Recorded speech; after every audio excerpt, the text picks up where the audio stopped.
nauwi dun sa halip na absuelto, kulong. Baka hindi na nangyari itong mas malaking kurako. Plunder yung mga kaso na nakakulong na absuelto, na-release ng korte, nakakawalan ng ating judikatura. Exercise ko ba?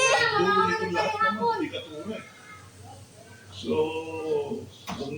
kung maaari, maging sinyalis yan sa judikatura na kaunawang nakitang mabagal ang judikatura, baka kasi sila irali. Sir, ready siya. Senator Pamakinos. Maraming salamat, Mr. Chairman.